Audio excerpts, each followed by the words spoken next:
नमस्कार, बहुत स्वागत है आप सभी का। मैं हूं आपके साथ वक्ता दुबे। लोकतंत्र देख रहे हैं आप। बिहार में महागठबंधन टूट गया है। नीतीश कुमार ने एक बार फिर पलटी मारी है और वो एनडीए में शामिल हो गए हैं। नीतीश ने बीजेपी के साथ मिलकर सरकार बनाई है और रविवार को 9वीं बार उन्होंने मुख्यमंत्री पद की शपथ ग्रहण की। कुछ लोग भले ही इसमें जेडीयू का फायदा देख रहे हों क्योंकि सीएम पद पार्टी के पास बना हुआ है, मगर बिहार के इस सियासी उठापटक की असली विजेता भारतीय जनता पार्टी बनती दिखाई दे रही है। ये रिपोर्ट देखिए। उससे पहले आपको ये भी बता दें कि इसी पर चर्चा करेंगे, खास मेहमान भी हमारे साथ जुड़ेंगे, लेकिन ये रिपोर्ट देखिए।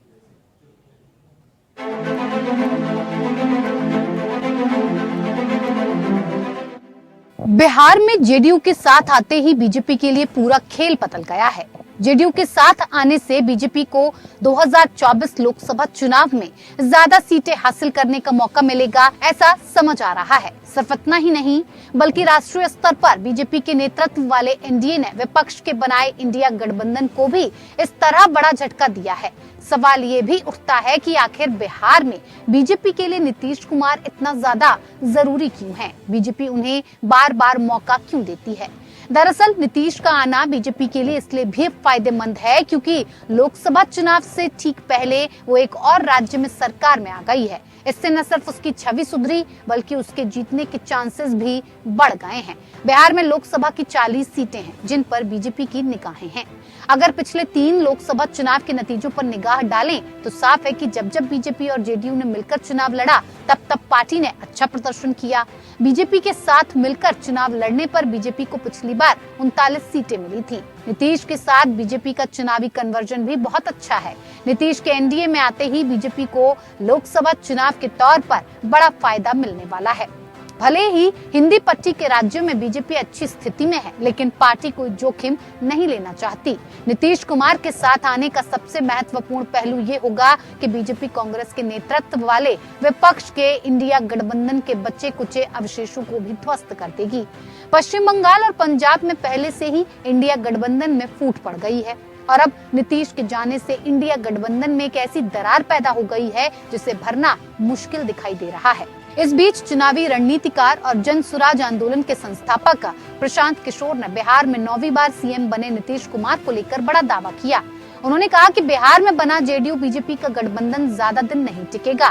प्रेस कॉन्फ्रेंस के दौरान पीके की ये टिप्पणी नीतीश कुमार के बीजेपी के अगुवाई वाले एनडीए में फिर शामिल होने के कुछ घंटों बाद आई। मीडिया से बात करते हुए प्रशांत किशोर ने कहा, बिहार में नवगठित गठबंधन 2025 के बिहार विधानसभा चुनाव तक नहीं चलेगा। जेडीयू और बीजेपी का साथ 1 साल या उससे भी कम रहेगा। किशोर के मुताबिक वर्तमान में जिस सरकार का गठबंधन हुआ है और जिस एनडीए का चेहरा नीतीश कुमार हैं, वो बिहार विधानसभा चुनाव तक अस्तित्व में नहीं रहेगा। मैं आपको ये लिखित में दे सकता हूँ, ये बदलाव लोकसभा चुनाव के 6 महीने के अंदर होगा। वैसे नीतीश कुमार को लेकर पीके पहले भी कई टिप्पणियां कर चुके हैं। 2022 में जब नीतीश कुमार ने एनडीए गठबंधन छोड़ा था तो उसके बाद पीके ने कई बार कहा था कि नीतीश फिर पलट सकते हैं। प्रशांत किशोर ने पिछली भविष्यवाणी का जिक्र करते हुए कहा, मैंने कांग्रेस और आरजेडी वाली महागठबंधन को लेकर भी कहा था कि ये 2020 के बिहार विधानसभा चुनाव तक अस्तित्व में नहीं रहेगा और ऐसा हुआ भी था। अब वो 2025 को लेकर भी उसी तरह की भविष्यवाणी कर रहे हैं। प्रशांत किशोर ने इस दौरान दूसरे दलों पर भी सवाल दागे। वो बोले, नीतीश कुमार पलटू राम हैं या पलटू राम नेताओं के सरदार हैं, ये पहले से तय है, लेकिन इस घटना ने ये भी दिखाया है कि बिहार में मौजूद सभी दल पलटूमार हैं। प्रशांत ने कहा कि बीजेपी, अमित शाह और नरेंद्र मोदी भी पलटूमार हैं। कल तक ये नीतीश कुमार के लिए सभी दरवाजे बंद होने की बीजेपी बात कह रही थी, लेकिन अब साथ हैं। बिहार में पूरी राजनीतिक व्यवस्था ही पलटूमार है। कल तक बीजेपी के जो नेता नीतीश कुमार को गाली दे रहे थे, वो अब सुशासन की प्रतिमूर्ति बताएंगे। ऐसे ही आरजेडी कल तक नीतीश को सुशासन और भविष्य का नेता बता रही थी, वो अब फिर से नीतीश को गाली देगी। प्रशांत किशोर का ये दावा कितना सच साबित होगा, ये तो समय के साथ ही पता चलेगा, लेकिन इसमें कोई दो राय नहीं कि नीतीश के जाने से आरजेडी और कांग्रेस को बड़ा झटका लगा है और ऐसा लग रहा है कि इंडिया गठबंधन अपनी आखिरी सांसें गिन रहा है। Bureau report, APN.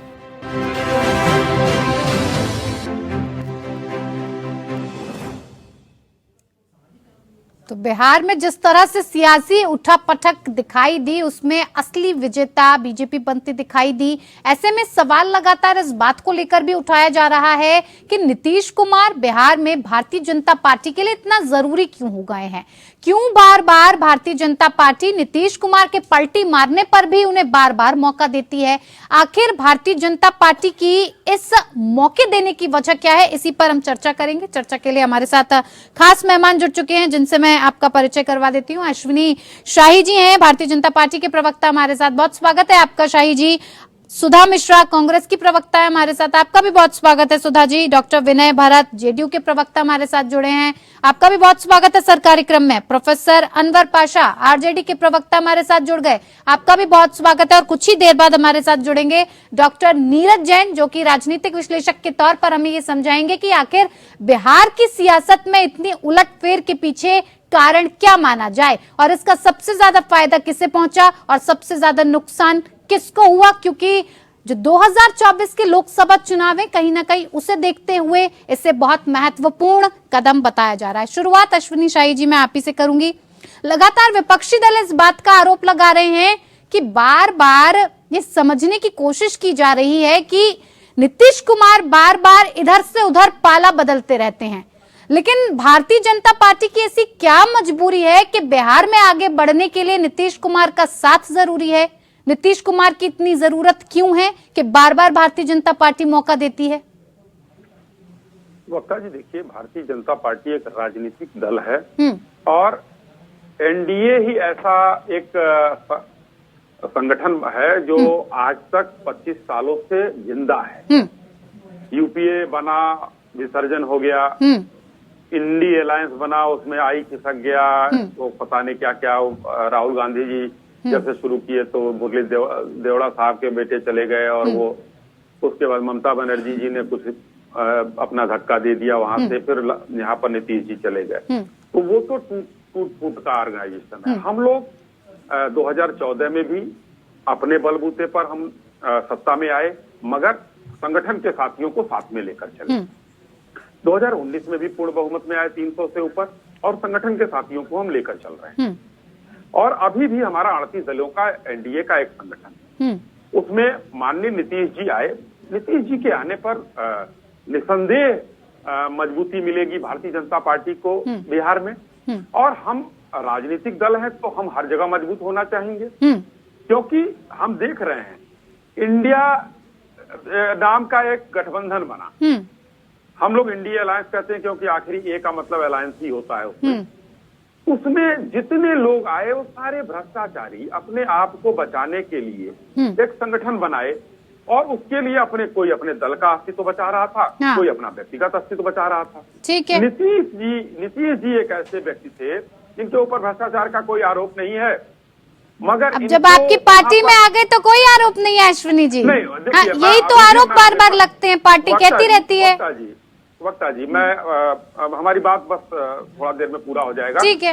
Nitish ji के ऊपर कभी भी भारतीय जनता पार्टी ने भ्रष्टाचार का कोई आरोप नहीं लगाया, और मैं अभी भी कहना उचित यही समझता हूं कि जब इनको उस इंडिया अलायंस में जिसके कर्ता धर्ता थे माननीय नीतीश जी, जिन्होंने शुरुआत की, उनको ही कांग्रेस और अन्य दल सम्मानजनक तरीके से अपमानित कर रहे थे, तो उनको भी हटना ही था।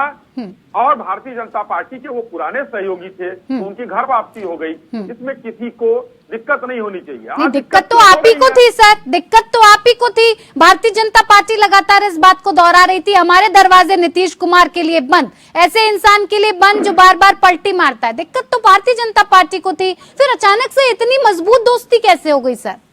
वक्ता जी, देखिए, दरवाजे बंद होते हैं, दरवाजे खुल जाते हैं। ये राजनीतिक दरवाजे हैं, बंद होते हैं, खुलते हैं। यहाँ कोई न जीवन भर का दुश्मनी होता है, न जीवन भर की दोस्ती होती है। ये वैचारिक लड़ाई होती है। इस वैचारिक लड़ाई में कोई किसी के साथ हो जाता है। अब ये बताइए, जो हिंदू हृदय सम्राट बाला साहब ठाकरे जी कहा करते थे कांग्रेस के साथ जाने से बढ़िया अपनी दुकान बंद कर लें, वो लोग आज साथ में है ना। तो मानते हैं ना शाही जी के बिहार में जरूरत है नीतीश कुमार की, उनके बिना बिहार में आपकी कोई मजबूती नहीं। हर राज्य में हर दल की एक जरूरत है।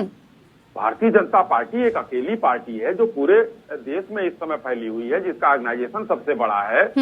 तो हमारी जरूरत उनको है, उनकी जरूरत हमको है। ठीक है, हम तो दो चीजें हमने स्पष्ट रूप से कहा कि हमको जरूरत नहीं थी, फिर भी हम एनडीए साथ में लेकर 14 में चले, 19 में लेकर चले और 24 में लेकर चल रहे हैं। बिल्कुल बिल्कुल, तो इसमें हम आस्था रखते हैं और हमारा विश्वास है कि एनडीए हाँ है और रहेगा। हमको ये इंडिया अलायंस की तरह जो है था और था नहीं करना है। ठीक है सुधा जी, जरूरत तो है भारतीय जनता पार्टी को नीतीश जी की नहीं थी, लेकिन जिस तरह से नीतीश कुमार ने भारतीय जनता पार्टी का साथ थाम लिया, ऐसे में जो इंडिया गठबंधन है कहीं ना कहीं ये बहुत कमजोर नजर आ रहा है, क्योंकि विपक्ष को साथ लाने की कोशिश करने वाले जो अगुआ थे वही सत्ता पक्ष के साथ हो गए। अब वक्ता जी, आप भी जानती हैं, मैं भी जानती हूँ और हमारे अश्विनी भाई भी जानते हैं। उसके बावजूद भी है ना, अब उन बातों को जो हम सब जानते हैं, उसके बावजूद जो चीजें हो रही हैं तो हमारे अग्रज हैं, तो आज मैं उनको बधाई देती हूँ। और दिक्कत इस बात की कि पिछले कई महीनों से क्यों बना, कैसे बना, कौन बनाया, कहाँ बनाया, क्यों बना लिया, नहीं बनना चाहिए। और आज अगर उसका कोई जाता है तो भाई स्वागत है, तो कुछ तो लोग कहेंगे, क्योंकि लोगों का काम है कहना, और हो रहा है। हम जानते हैं, देखिए जब भी कोई इधर से उधर होता है बक्ता जी, लेकिन हर पार्टी में, मैं जो शुचिता की बात करती हूँ, हर पार्टी में ऐसे व्यक्ति आपको मिलेंगे जो कभी न इधर न उधर, जिसके साथ है चलते हैं, तभी राजनीतिक पार्टियां चलती हैं। ये आने और जाने वालों से राजनीतिक शुचिता न बनती है, न बन सकती है। मेरा सीधा सा मानना है कि भाई जिसको राजनीति करनी है और जिसको ये राजनीति करनी है कि जहां मिले, मतलब सरकार चली गई, मुख्यमंत्री वही रहे, ये क्या दिखाता है? ये सबको पता है, जनता भी जान रही है, आप भी जान रही हैं, मैं भी जान रही हूँ, और मैं हंस इसी ले रही हूँ। नहीं, सब जान रहे हैं सुधा जी, सबको जान रहे हैं कि राजनीतिक तौर पर इतना बड़ा फेरबदल किया, एक नया अध्याय बिहार में शुरू किया गया, लेकिन अब कांग्रेस क्या करेगी? नहीं, कांग्रेस तो तब भी जानती थी कि हम जितने लोगों को, अभी आपने खड़गे जी की बात सुनी होगी, ऐसा नहीं है वक्ता जी, आप भी जानते हैं ना, ऑफिस में जब गॉसिपिंग चलती है तो जिसके बारे में चलती है ना वो जान गया होता है, लेकिन उसे एग्जैक्टली नहीं पता होता है, लेकिन पता होता है कि मेरे बारे में कुछ तो चल रहा है। नहीं, खड़गे जी कह रहे थे, खड़गे जी ने तो साफ कहा हमें तो इस बारे में पहले से ही जानकारी थी, तो कुछ नहीं, कांग्रेस पार्टी ने कुछ क्यों नहीं कहा? नहीं, क्योंकि देखिए वक्ता जी, जब हम साथ में, हर बार मैं कहती हूँ कि गठबंधन में अलग अलग विचारधारा के लोग एक साथ हैं, मैं हर बार ये बात कहती हूँ, भाई अलग अलग विचारधाराएं हैं, राजनीतिक पार्टियां हैं, सबका सिंबल अलग अलग है, सब गठबंधन में आए हैं अपने आप को बेहतर तरीके से जनता की आवाज बनने के लिए, और वहां पे मतैक्य होना जरूरी है। जैसा कि अश्विनी भाई ने कहा कि हमारे पास इतने पार्टियों का जमावड़ा है लेकिन हम भाजपा हैं, ऐसा होता है क्या? आप दूसरों को दिखाते हो कि गठबंधन क्यों हुआ, कैसे हुआ, कहाँ से हुआ, और आप वही किए जा रहे हो, तो दो बातें नहीं होती, या तो सूरज उगा है या तो सूरज डूबा है, ये नहीं कि उगा भी है डूबा भी है। अगर आपकी बात आपके फेवर में है तो दूसरों के फेवर में वैसे ही रहेगी। हर व्यक्ति, राजनैतिक रूप से चुनाव आयोग ने सिंबल दिया हुआ है लड़ने की, आपको वो दी है, छूट दी हुई है, तो जाहिर सी बात है लोग कोशिश करेंगे ना। हाँ, हम जिस गठबंधन को लेके आगे बढ़ने की सोच रहे थे वो ऐसे काम नहीं कर पा रहा है, इसका सबको कहीं ना कहीं तकलीफ होगी, क्योंकि हम जो सोच रहे थे, लेकिन इसका मतलब कतई नहीं है वक्ता जी कि हम हार मानने वाले लोग हैं, क्योंकि मैं हमेशा मानती हूँ कि किसी भी पार्टी का जब 140 करोड़ जनसंख्या और जो सरकार बनी है उसका परसेंटाइल चेक करेंगे तो आधे से ज्यादा लोग उनको वोट नहीं देते हैं। तो ये हमारे लिए कम से कम एक रास्ता है, पथ है कि हम उस पर चलने की कोशिश कर रहे हैं, चलेंगे, करेंगे, बेहतर करेंगे, हमारे साथ लोग हों या सिर्फ जनता रहे, ठीक है, कोई फर्क नहीं पड़ेगा, हम आगे बढ़ते रहेंगे। ठीक है, ठीक है। प्रोफेसर अनवर जी, जी क्या कह रहे हैं? अश्विनी जी 10 सेकंड। मैं कह रहा हूं कि गठबंधन है कहाँ, ममता जी बाहर। ठीक है, इस पे मैं बात करूंगी, अश्विनी जी इस पे मैं बात करूंगी, सुधा जी मैं आऊंगी, मैं सबकी प्रतिक्रिया ले लूं, सुधा जी मैं आऊंगी, लौटूंगी। प्रोफेसर बस एक लाइन में, हाँ, एक लाइन में सुन लीजिए जी। बिहार के आज मंडे के दिन में जो हो रहा था आपने देखा होगा ना, तो ये हमारे पास भी सरकार होती ना तो हमारे पास होते। ठीक है, ठीक है। प्रोफेसर अनवर जी जानते हैं, ठीक है, मैं अनवर जी से भी सवाल करना चाहूंगी। अनवर जी, अब क्या आरजेडी में पूर्व डिप्टी सीएम तेजस्वी यादव कह रहे हैं खेला अभी खत्म नहीं हुआ है, अभी तो खेल बाकी है, खेल शुरू होने वाला है, अब कौन सा खेल होगा, क्या करेंगे सर अब?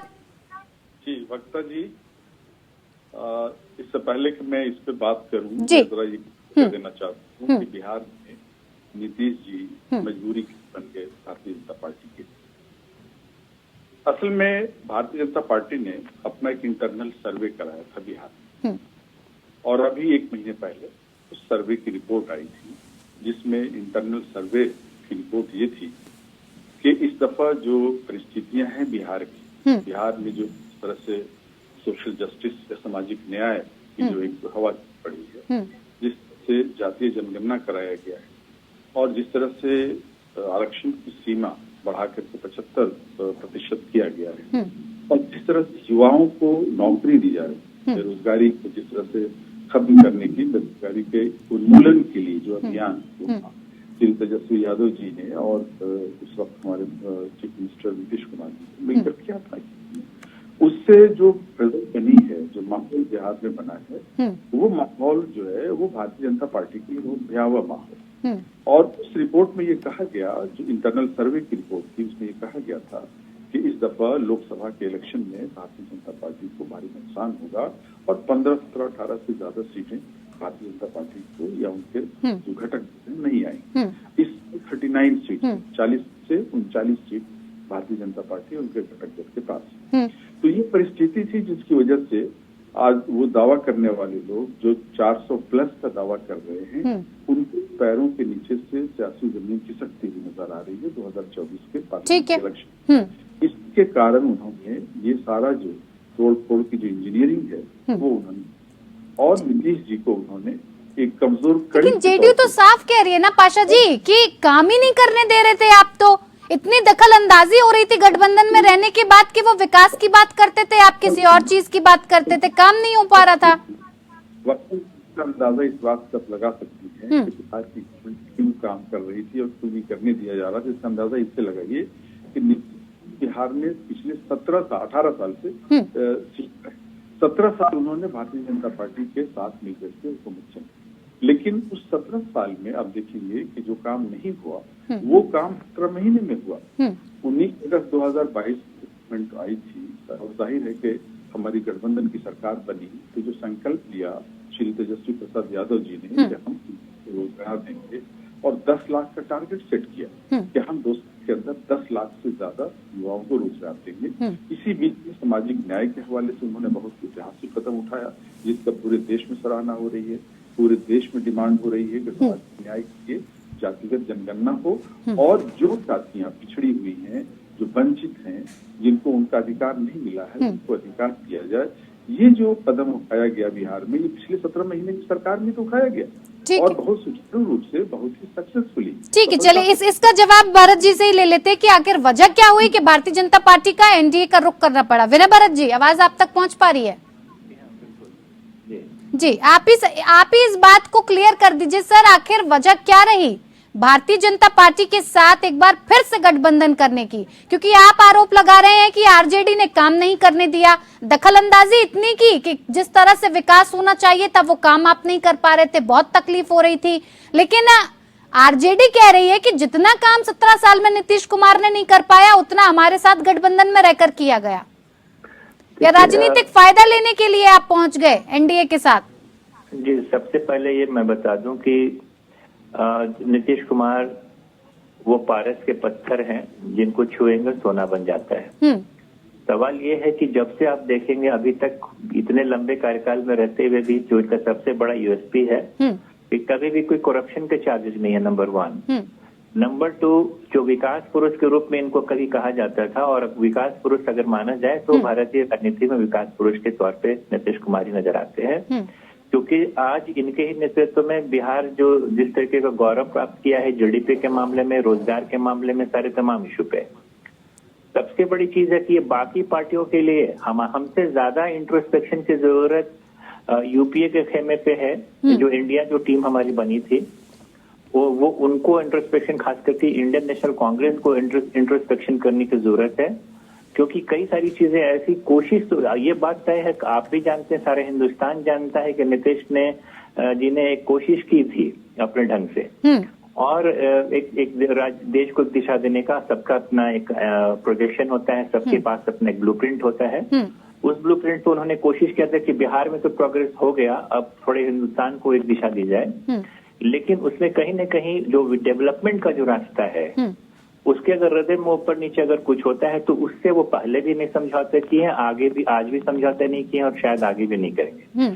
सबसे बड़ी चीज यहाँ देखने की बात है कि सारे लोग बीजेपी हो चाहे अभी जो हमारे पास जो एनडीए है उसमें 38 टीम है, 38 अब 39 हो गए हम लोग जाने के बाद, और जो दूसरी तरफ जो है वो 26 टीमों का, जो इंडिया जो था वो 26 टीम के साथ आगे बढ़ रही थी। तो ये कहा जाएगा कि एक बड़ा परिवार 38 के बाद 39 होने के बाद भी जिस तरीके का कोऑर्डिनेशन मिलता है बाकी दलों को वो एनडीए की तरफ से, शायद इंडिया की टीम को ये समझने की जरूरत पड़ेगी, इंडिया माइनस नीतीश को समझने की जरूरत पड़ेगी अब, क्योंकि आखिर क्या ऐसा रीजन है कि वो पार्टियां जो हैं, आप एक दिशा में जा रहे हैं, उधर से आप एक नया यात्रा शुरू करते हैं, अभी इलेक्शन का दौर पहुंच रहा है, कोई किसी के पास जो चीजें होती है ना, एक दो टर्म मैं यहाँ बताना चाहूंगा आपके पास, एक होता है कॉपरेशन, एक होता है कोऑर्डिनेशन। कॉपरेट आप करना भी चाहेंगे, सारी टीमें मैं मान लेता हूँ कि इंडिया टीम में कॉपरेट करना चाहती होंगी, आरजेडी कॉपरेट करना चाहती थी, कांग्रेस कॉपरेट करना चाहती थी, लेकिन कोऑर्डिनेशन कहाँ था?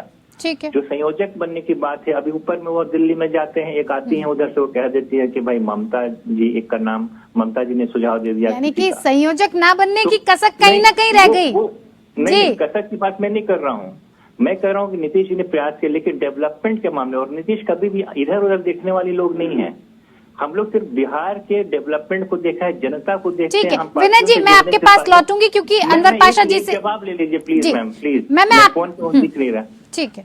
हम लोग कभी भी पार्टियों से जोड़ने की बात नहीं, संगठन अपने संगठन कर्मी से और जन आवाम से जुड़ते हैं, ठीक है, और इसीलिए सारी पार्टियां हमसे जुड़ना चाहती हैं। ठीक है। हम लोगों को पास उनको जो चाहत है, उनके एम्बिशन है, रोजगार का मुद्दा हो, उनको शिक्षा का मुद्दा हो, लड़कियों को स्कूल भेजने का मुद्दा हो, पंचायत में रिजर्वेशन की जरूरत हो, अगर दरोगा की नौकरी, महिलाओं के आरक्षण की बात हो, या फिर जिस तरीके का ओबीसी का जो आरक्षण उसकी बात हो, हम जनता के मुद्दों को समस्या का जो समाधान के रूप में, सॉल्यूशन के रूप में आते हैं, इसलिए लोग हमसे जुड़ते हैं। ठीक है सर। जनता भी हमसे जुड़ती है और सारी पार्टियां भी हमसे जुड़ती हैं। ठीक है। अनवर पाशा जी, एनडीए के साथ जैसे ही गठबंधन में आती है जेडीयू, सबसे पहले आरजेडी के खिलाफ ही एक्शन हो जाता है। अब स्पीकर को अविश्वास प्रस्ताव के जरिए हटाने की तैयारी, एक और आपके लिए मुसीबत तैयार है। देखिए मैं पहले जरा ये क्लियर करना चाहता हूँ कि जो इंडिया है, जो हमारा गठबंधन है, देशव्यापी स्तर पे 28 पार्टियां उसमें शामिल थी, 27 रह गई। उसको क्यों बनाया गया था? नीतीश कुमार जी खुद उन्होंने इनिशिएटिव लिया था और इंडिया गठबंधन की तरफ उन्होंने रास्ता बनाया, उसका लोगों से बातें की, लेकिन मकसद क्या था? मकसद था केंद्र में जो एक लोकतांत्रिक सरकार है, देश को जिस तरह से एक ऐसे इकोनॉमिक क्राइसिस की तरफ धकेलने की कोशिश हो रही है। आज 80 करोड़ जनता 5 किलो अनाज पर अपने जीवन को व्यतीत करने पर मजबूर है। संविधान को खतरा है आज, क्योंकि बहुत सारे असंवैधानिक काम इस तरह से कर रही है सरकार। अपोजिशन को साइलेंट करने के लिए, अपोजिशन को खत्म करने के लिए 150 करीब जो एमपीज हैं, हमारे सांसद हैं, उनको सस्पेंड कर दिया गया है। इन तमाम चीजों को लेकर के ये इंडिया गठबंधन बनाने की कोशिश हुई थी, और जाहिर है कि ये सारे मुद्दे हैं जो सैद्धांतिक मुद्दे हैं। मुझे ये बात समझ में नहीं आ रही है, हमारे जो जेडीयू के जो प्रवक्ता हैं, जितने लीडर्स हैं, चाहे नीतीश कुमार जी हो या केसी त्यागी जी हो, वो ये बात कह रहे हैं कि बड़ा स्लो चल रहा था, कांग्रेस ये कर रही थी, कांग्रेस वो कर रही थी।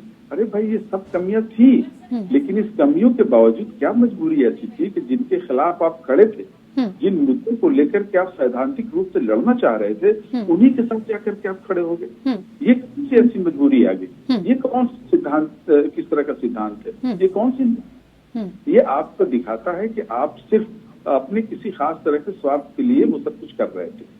आप देश को बचाना, संविधान को बचाना, यानी कि जेडीयू का भारतीय जनता पार्टी के साथ जाना, पाशा जी, सिर्फ और सिर्फ एक राजनीतिक मकसद है। आपका मानना ये है? बिल्कुल। देखिए, ये इससे अंदाजा होता है कि वो नारा कितना खोखला था। मैं लौटूंगी सर आपके पास। पास। हाँ। जेडीयू की तरफ से ये नारा कितना खोखला था कि देश को एक होना चाहिए, सारी पार्टियों को एक होना चाहिए इस अलोकतांत्रिक सरकार के खिलाफ, जो केंद्र में सरकार भाजपा की है, जो ऑटोक्रेटिक एक गवर्नमेंट बन गई है, उसके खिलाफ यूनाइट करने का काम वो कर रहे थे और जाकर उसी सरकार की गोद में बैठ गए। ठीक है, ये कौन सा सिद्धांत है, ये कौन सी नैतिकता है, ये मेरी समझ में नहीं आ रहा। बिल्कुल बिल्कुल सीरियस आप थे, कितने सीरियस थे आप अपने मकसद में, उसका अंदाजा इससे हो जाता है। और देश जानता है, देश ये पूछ रहा है सवाल, जनता ये पूछ रही है सवाल कि ये क्या बात हुई भाई, जिनके खिलाफ लड़ने के लिए आपने कमर बांधा, और उन्हीं के साथ हो लिए। कई मुद्दों पर जहां पर ध्यान नहीं जा रहा है, जिन मुद्दों को लेकर राहुल गांधी आगे बढ़कर न्याय यात्रा कर रहे हैं, लेकिन सवाल इस बात को लेकर उठ रहा है कि इस वक्त ये भारत जोड़ो न्याय यात्रा करने की क्या जरूरत थी, जब आपको सभी दलों के साथ मिलकर सीट शेयरिंग पर ध्यान देने की जरूरत थी।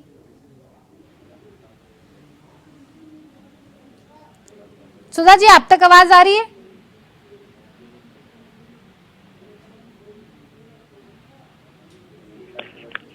वक्ता जी, आप मुझसे क्वेश्चन पूछ रही हैं? जी जी सुधा जी, आपने सुन पाया सवाल क्या किया मैंने?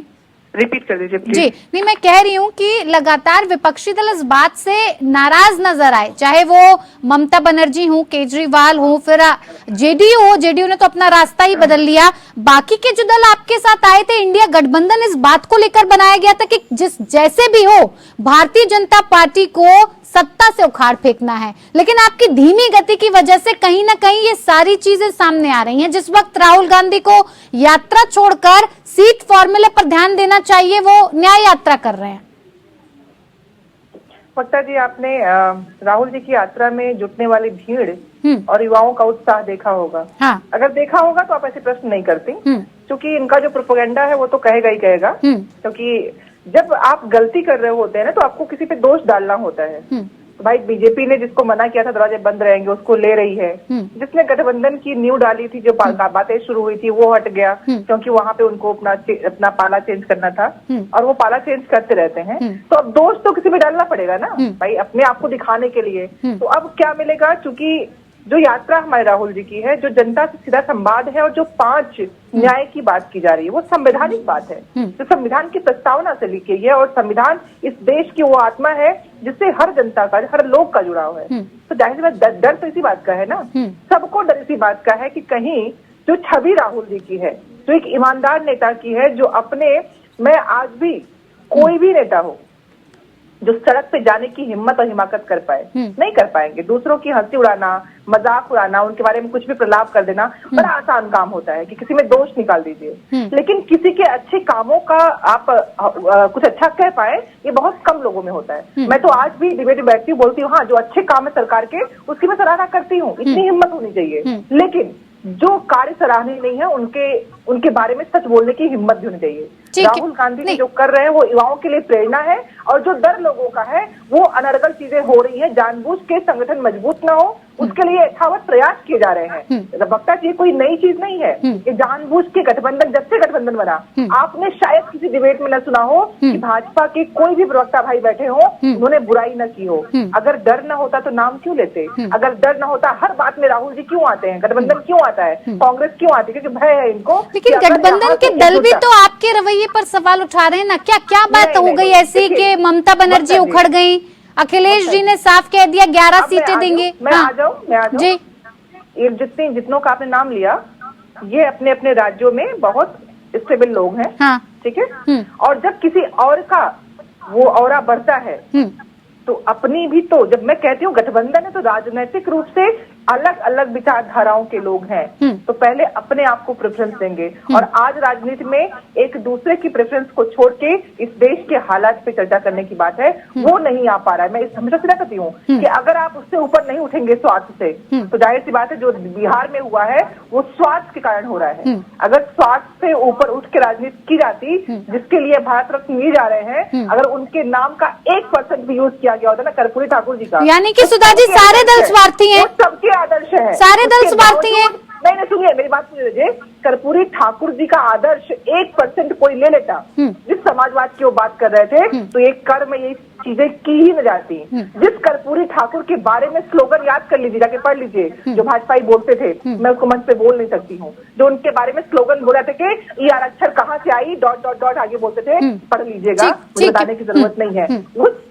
उस नाम का हथियार बना के जिस तरह से राजनीति को अपनी तरह से मोड़ना है, ये कोशिशें हो रही हैं। इतिहास याद रखिएगा वक्ता जी कि इस समय में कौन डरा और कौन डिगा नहीं। नहीं, ये भी तो बताइए ना सुधा जी, सब स्वार्थी हैं, सारे दल स्वार्थी हैं। जेडीयू का चलिए स्वार्थ एनडीए से समझ में आ रहा है कि वो साथ में चले गए। राजनैतिक शुचिता में स्वार्थ ज्यादा आ गया है। अगर नहीं आता तो गठबंधन में इस तरह की बातें नहीं होती, और यही हकीकत है। इसको जिस दिन सब लोग मान लेंगे, यही हकीकत है। आप बताइए, जो सरकार चल रही थी जिसमें मुख्यमंत्री वो थे, सरकार गिरा के फिर मुख्यमंत्री बने, क्या उनको फायदा क्या हुआ? पर तो हो ही रहा ना। लेकिन टोपी उसके सर पे लगी रही, जो टोपी अपने उतारने की बात नहीं कर रहा था, वो मुख्यमंत्री बन गए। तो आप बताइए कि यहाँ पे और क्या था, और अश्विनी जी कारण थे? ठीक है अश्विनी जी, राजनीतिक फायदा पूरे तौर पर उठाने की कोशिश की। पहले कहते दरवाजे बंद है, लेकिन फिर जहाँ फायदा नजर आता है वहीं फिर दरवाजे खुल जाते हैं। सुधा जी कह रही हैं सिर्फ और सिर्फ स्वार्थ है, देश को रखकर तो किसी तरह की कोई पार्टी बात नहीं करती है सिवाय कांग्रेस को छोड़कर। नहीं, अभी वक्ता जी देखिए, सुधा जी बड़ी ही सुलझी हुई प्रवक्ता है, मैं इनकी बातों का बड़ा सम्मान करता हूं, मगर आज मुझे हंसी आई बीच में। राहुल गांधी जी को ईमानदार बताया इन्होंने, जो भ्रष्टाचार के मामले में जमानत पर हो ये ईमानदार है, पहली बात। दूसरी बात इन्होंने कहा कि सभी कर्मचारियों को पैसा देना ये किसी भी अब रुक जाइए, बेईमानी नहीं अब होती है सुधा जी, ना। अब सुधा जी रुक जाइए, उस केस को पढ़िए तब देखिए मैंने नहीं बोला आपके बीच में। ठीक है सुधा जी आपको उन्होंने आपको सबने दायरे से सुना, आप भी सबको दायरे से सुनिए, अब यही मौका दीजिए सबको। अगर मेरे नेता के बारे में ऐसे शब्द का प्रयोग होगा मैं रोक नहीं। अगर वो है, आप मान लीजिए ना कि नेशनल हेराल्ड में वो जमानत पर नहीं है, ऐसा आप कह दीजिए कि नहीं है, तो मान लेते हैं। उम्मीद करूंगी आपके नेता जमानत पर हैं, भ्रष्टाचार के मामले में है, तो और नेशनल हेराल्ड में है, तो आप मान लीजिए ना सोनिया जी और वो दोनों लोग। आदरणीय जेटली जी ने कहा था कि इसके, अरे वो किसी ने क्या कहा था?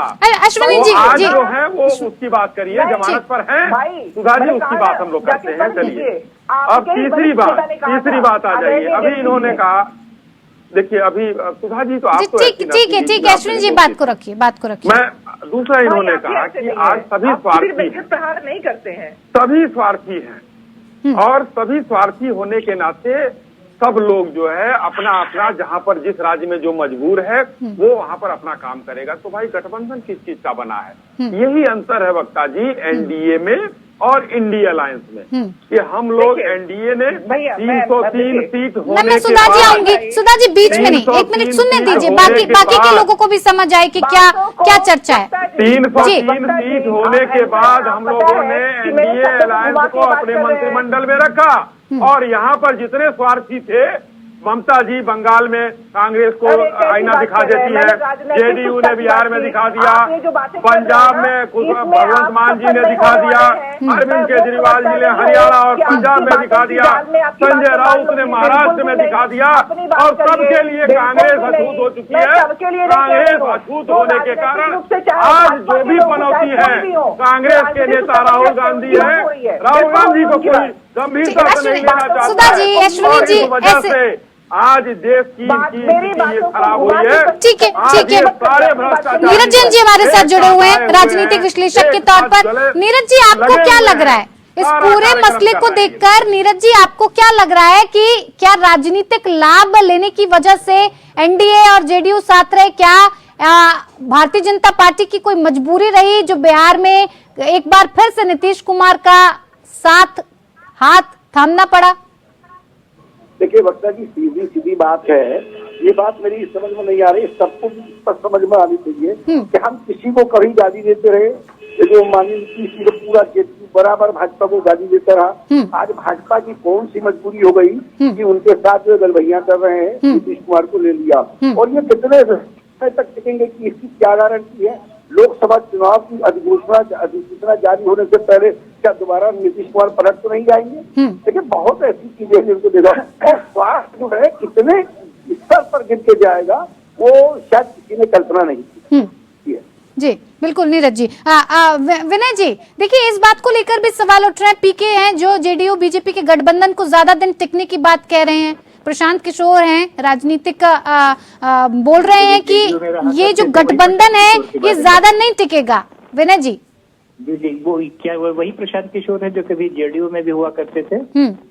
उन्हीं प्रशांत किशोर के बारे में बात हो रही है क्या? जी, जो जेडीयू को छोड़ करके गए हैं ना।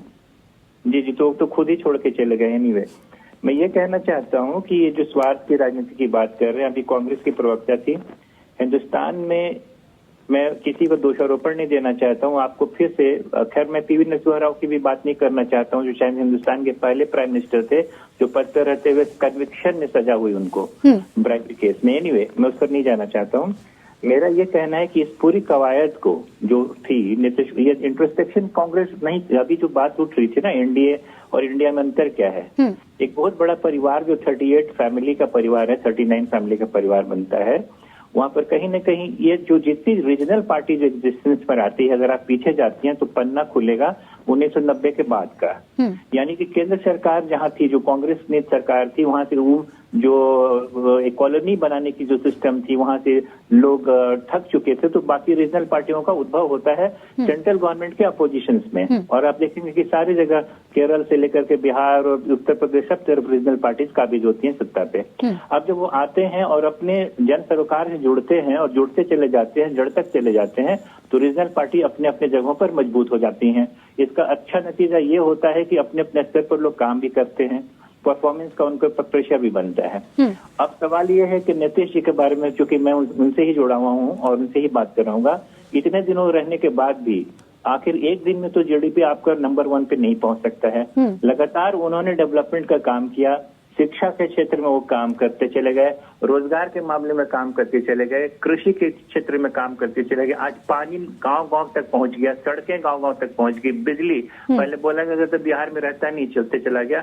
तो आखिर और पेंशन सिस्टम, बाकी सारी चीजें जो इंफ्रास्ट्रक्चर, जो एस्टेब्लिशमेंट से जो चीजें प्रॉमिस करती हैं, अपने गाड़ी टैक्स के बदले में जो जनता अपेक्षा रखती है सरकार से, जब वो सरकार आपको वापस लौटाती है, पे बैक करती है, तो बिल्कुल आप सीधे दिल तक पहुंचते हैं। नीतीश जी, मैं फिर कहूंगा कि कितनी सारी पार्टियां नीतीश जी को स्वीकार क्यों कर लेती हैं, तो स्वीकार्यता इसलिए है कि जनता भी गवर्नेंस के लेवल पे, एक तो होता है गवर्नमेंट सरकार बन जाती है, लेकिन शासन तंत्र के भी मामले में जो गवर्नेंस नीतीश जी की सरकार की जो गवर्नेंस आउटपुट के रूप में बाहर आती है, वो कहीं न कहीं एग्जीक्यूशन लेवल इनका इतना अच्छा है कि वो उनका आखिरी पैदान पर खड़ा हुआ व्यक्ति भी तक वो मामला पहुंचता है, चाहे वो रिजर्वेशन का मामला हो, चाहे वो रोजगार का मामला हो, या पंचायती राज को अच्छे से कायम करने का, गांधी के दर्शन को पूरा करने का मामला हो। इसी गुड गवर्नेंस की वजह से सारे लोग, इसीलिए कहा जाता है कि नीतीश बिहार की जरूरत है, क्योंकि एक ईमानदार नेता की जरूरत सभी लोगों को है। सारे लोग चाहे कुछ भी कह लें, ये जानते हैं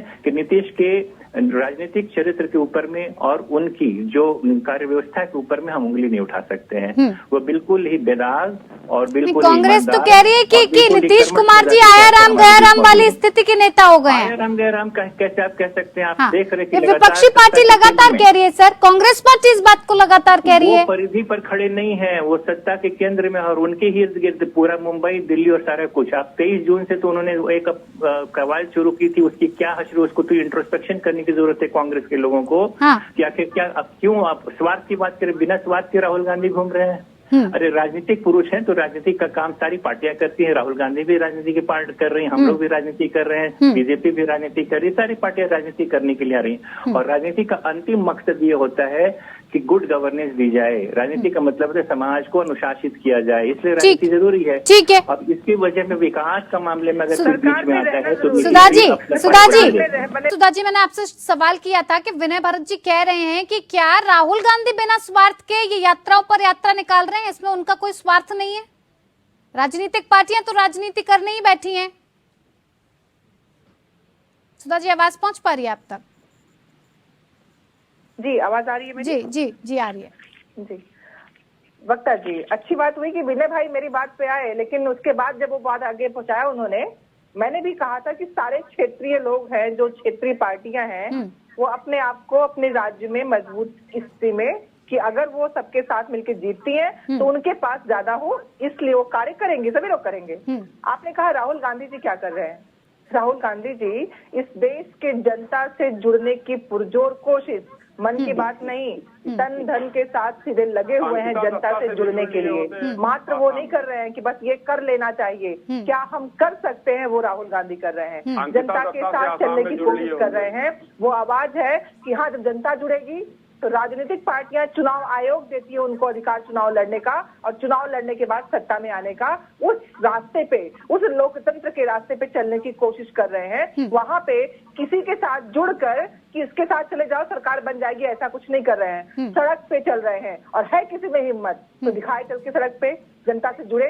मात्र ये कह देना कि कांग्रेस को ऐसा क्यों लग रहा है कि ये गलत है? अगर एनडीए ने जेडीयू के साथ हाथ मिला के गठबंधन किया तो क्या कांग्रेस पार्टी का किसी भी राज्य में कोई गठबंधन नहीं है?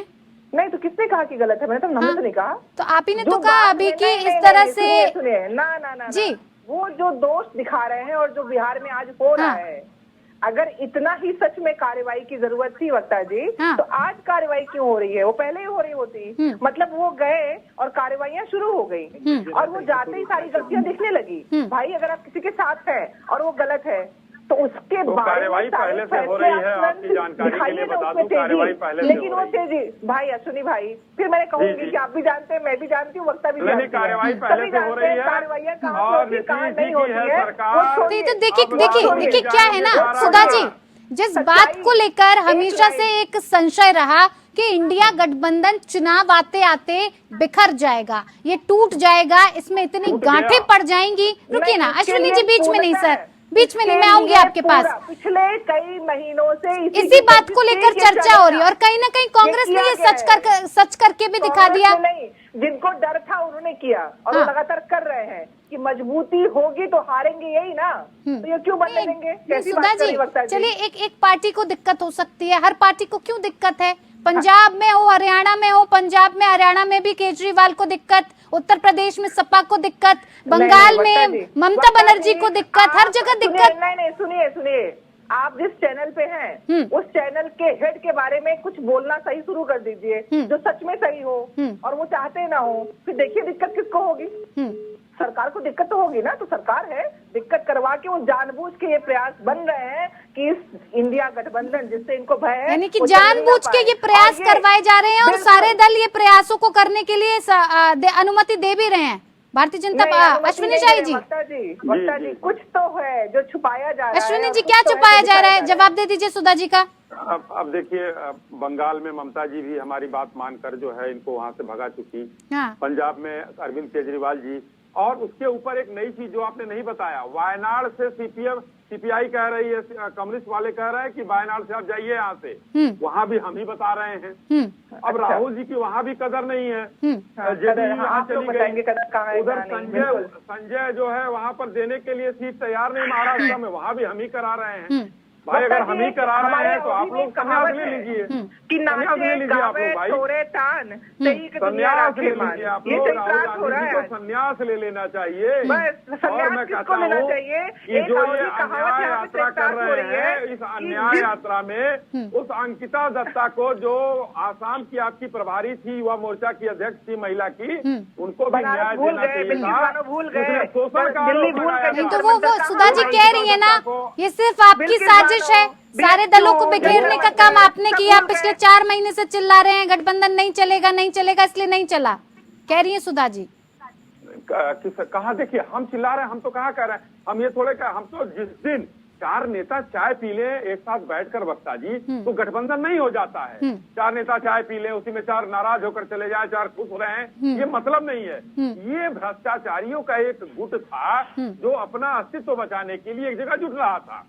अच्छा, तो नीतीश जी क्या कर रहे थे? सबसे पहले ईमानदार नीतीश जी निकल कर बाहर चले गए, सुन लीजिए भाई, निकल के चले गए, ये सारे भ्रष्टाचारी।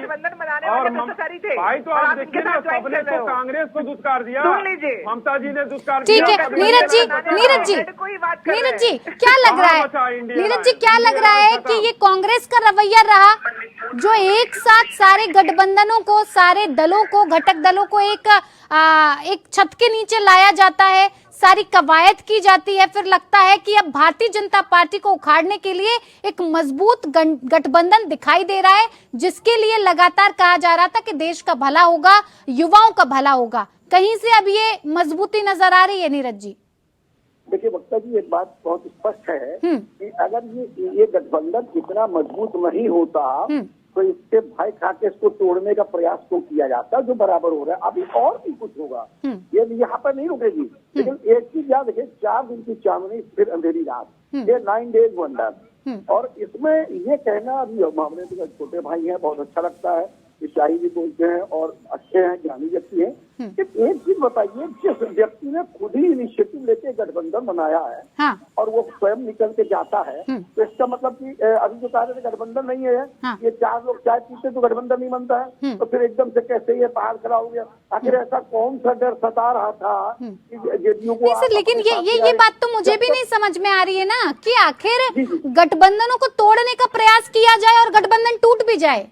नहीं, वो बहुत सही बात है, लेकिन ये गठबंधन में जो पार्टियां हैं, क्या इतनी ज्यादा सोचने समझने की शक्ति नहीं है कि क्या सही है क्या गलत है? किसी ने प्रयास किया और प्रयास सफल हो गया। वक्ता जी, जो अपना होता है, जब लालच सर पर चढ़ता है, हाँ। तो उस वक्त जो है सारी चीजें छूट जाती है। सत्ता भोगी लोग, अब राजनीति सेवा का कार्य नहीं रह गई है, और राजनीति सिर्फ सत्ता में किसी तरह बने रहने का कार्य रह गई है। और इसके बाद किस तरह से आप वहाँ पहुँचते हैं, ये देखा जाएगा। तो अभी तो बहुत जल्दी है कुछ कहना। ठीक है, सुधा जी जी सम्मान से एक चीज पूछना चाहता हूँ डॉक्टर साहब, क्या ये जो तथाकथित गठबंधन बना था, क्या ये सत्ता के लिए नहीं बना था? ये लोग क्या समाज सेवा के लिए आए? बिना सत्ता के कोई काम नहीं करता इनका मतलब, ये बात जान लीजिए। सत्ता बिना लाभ के होती नहीं है, चाहे कोई यात्रा हो, चाहे कुछ हो। इसमें इसे मैं बिल्कुल इत्तेफाक रखता हूँ, और आप भी सत्ता के लिए कर रहे हैं और ये भी सत्ता के लिए कर रहे हैं। बिल्कुल, हर दल सत्ता के लिए बैठा हुआ है, इसीलिए गठबंधन हर जगह बन रहे हैं। एनडीए का अगर बिहार में बना तो भी सत्ता के लिए, कांग्रेस पार्टी का 26 या 28 दलों के साथ बना तो भी सत्ता के लिए। लेकिन सुधा जी, क्या प्रयास करने से इतना आपका कमजोर गठबंधन था कि टूट गया? प्रयास किया और टूट गया, ये समझा दीजिए। इस बात को समझाने के लिए आपने शिवसेना देखा महाराष्ट्र में, उसका हश्र क्या हुआ? हाँ। क्या किया गया उसमें? उत्तर तो आपके पास ही होगा ना। कैसे रामविलास पासवान जी की पार्टी के बारे में जानती है ना? नहीं जानती है, तो वो कैसे हो गया?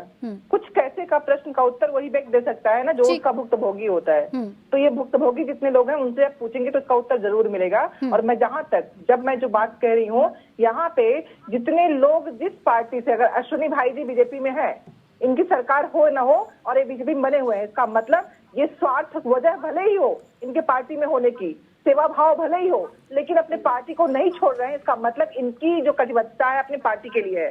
ऐसे ही कांग्रेसी भी है जो अपनी पार्टी को नहीं छोड़ते हैं, और वही कटिबद्धता कांग्रेस को आगे ले जा रही है। ठीक है, चलिए, तो ये तो देखने वाला वक्त बताएगा, क्योंकि वो जाहिर सी बात है कहीं न कहीं तथाकथित तुरंत के स्वार्थ के लिए या अपनी चीजों की बेहतरी के लिए कर लेते हैं, क्योंकि वो इतने स्ट्रांग नहीं रह पाते अपनी चीजों पे। अश्विनी भाई को निकाल दे भाजपा से, नहीं निकलेंगे, मुझे कोई कांग्रेस से निकाल के दिखा दे। ठीक है, ये तो वक्त चलिए, तो बस इसी बात, यही बात है जो मैं आपको समझा रही हूँ। जो लोग हटते हैं, निकलते हैं या जो नहीं मानते हैं, वो उस वक्त ही अपने स्वार्थ पे कहीं न कहीं टीके होते हैं। शाही जी, प्रतिक्रिया फटाफट से 10 सेकंड के अंदर सर। ममता बनर्जी, अरविंद केजरीवाल, संजय, शिवसेना, संजय वाज, ये सब लोग स्वार्थी हैं। कांग्रेस एक है। अरे नहीं, स्वार्थी आप भी हैं, मैं भी हूँ, कहाँ मना कर रही हूँ? तो आपका भी दल राजनीतिक है, मेरा भी है। अपने गठबंधन के लोगों को स्वार्थी कह रही हैं। कांग्रेस भी चलिए, मेरे पास वक्त की कमी है, चलिए वक्त की कमी है मेरे पास, मैं ज्यादा वक्त नहीं दे पाऊंगी। बहुत बहुत धन्यवाद आप सभी मेहमानों का हमारे साथ इस खास पेशकश में जुड़ने के लिए। लोकतंत्र में इतना ही, नमस्कार।